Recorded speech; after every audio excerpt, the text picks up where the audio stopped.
Killer artist movie review. ఈ వారం పలు చిన్న సినిమాలు థియేటర్‌లో సందడి చేయగా అందులో కిల్లర్ ఆర్టిస్ట్ కూడా ఒకటి.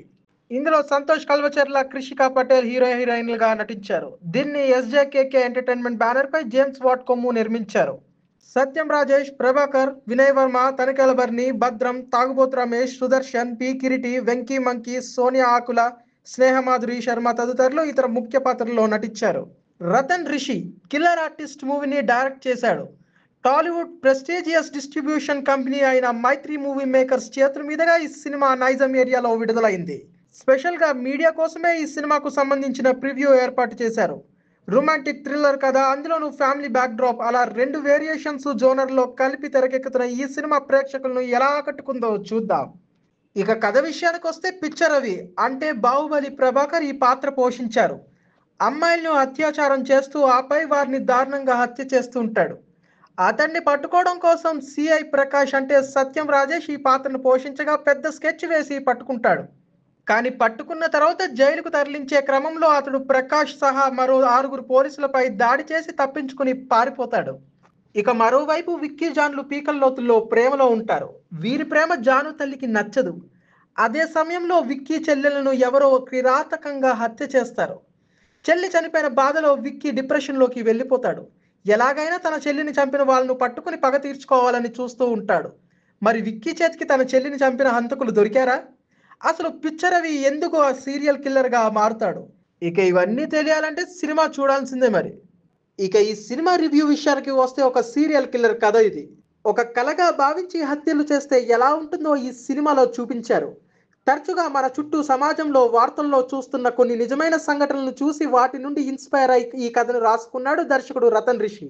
పరువు హత్యలు సైకోలుగా మారి కొందరు చేసే అత్యాచారాలు, హత్యలను బేస్ చేసుకుని ఈ కథను రాసుకున్నాడు రిషి. ఇక ఇలాంటి థ్రిల్లర్ కథ చుట్టూ ఒక ఫ్యామిలీ బ్యాక్ డ్రాప్ ను కూడా క్రియేట్ చేశాడు దర్శకుడు. అసలు ఈ సినిమాలో జరిగే సీరియల్ మర్డర్స్ ఒకరు చేస్తున్నారా, ఇద్దరు చేస్తున్నారా అనే అనుమానాలను కూడా క్రియేట్ చేశాడు దర్శకుడు. ఒకానొక సమయంలో ప్రేక్షకులకు కూడా ఈ అనుమానం కలుగుతుంది. ఇంటర్వెల్ బ్యాంక్ తో అసలు కథ మొదలవుతుంది. ఇందులో విపరీతమైన వైలెన్స్ తో పాటు ఓ అందమైన అన్నా చెల్లెల స్టోరీని కూడా యాడ్ చేయడంతో ఎమోషనల్ యాంగిల్ వర్కౌట్ అవుతుంది. ఫ్యామిలీ బ్యాక్ డ్రాప్ నుంచి ఈ కథ మొదలయ్యి రొమాంటిక్ సస్పెన్స్ థ్రిల్లర్ గా టర్న్ తీసుకోవడమే సినిమాలో హైలైట్.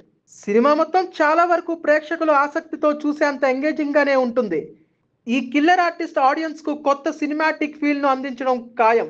మీ ఫేవరెట్ జోనర్ సస్పెన్స్ థ్రిల్లర్ అయితే ఈ సినిమా మీకు ఫుల్ మీల్స్ అనే చెప్పొచ్చు. ఇక నటీనటుల విషయానికి వస్తే hero Santosh looks mass audience ను ఆకట్టుకునేలా ఉంటుంది. తన లవర్ బాయ్ గా మాత్రమే కాదు, రివెంజ్ తీసుకునే మాస్ హీరోగా కూడా కనిపిస్తాడు. తన యాక్టింగ్ స్కిల్స్ చూస్తుంటే హీరోకు మంచి భవిష్యత్తు ఉందని అనిపిస్తుంది. హీరోయిన్ పాత్ర పర్వాలేదు అనిపిస్తుంది. ఆమె తల్లి పాత్రలో పులిసీత మెప్పించారు. గయ్యాలిగా కనిపించే పాత్ర అయినా ఆమె పాత్రకు ఒక ఇంట్రెస్టింగ్ ఫ్లాష్ బ్యాక్ ను యాడ్ చేశాడు దర్శకుడు. చెల్లి పాత్రలో మాధురి శర్మ బాగా నటించింది. ఇక సినిమా మొత్తం బాహుబలి ప్రభాకర్ పాత్ర పైనే నడుస్తుంది. సినిమా మొత్తం అతని మీదనే నడుస్తూ ఉంటుంది. ఒక సైకో కిల్లర్ గా తన నటన భయపెడుతుంది. సత్యం రాజేష్ పాత్ర బాగుంది. మిగతా నటీనటులు కూడా తమ తమ పాత్రలకు చాలా వరకు న్యాయం చేసే ప్రయత్నం చేశారు. ఈ సస్పెన్స్ థ్రిల్లర్ చివరి వరకు సస్పెన్స్ తో కొనసాగుతూ ప్రీ క్లైమాక్స్ లో ట్విస్ట్ రివీల్ చేయడం అనేది బాగుంది. దానికి తోడు దర్శకుడు స్క్రీన్ ప్లే మెప్పించేలా ఉంటుంది. సురేష్ బొబ్బిలి అందించిన బ్యాక్గ్రౌండ్ మ్యూజిక్ థ్రిల్లింగ్ సీన్స్ లో ఆడియన్స్ ని థ్రిల్ అయ్యేలా చేసింది. సినిమాటోగ్రఫీ కూడా చాలా బాగుంది. ఎడిటింగ్ ఇంకాస్త బాగుంటే సినిమా మరింత బాగుంటుంది అనే ఫీలింగ్ ఆడియన్స్ కి కలగొచ్చు. నిర్మాతలు ఎక్కడా కాంప్రమైజ్ అవ్వకుండా ఒక క్లారిటీ సినిమాను ప్రేక్షకులకు అందించారని చెప్పొచ్చు.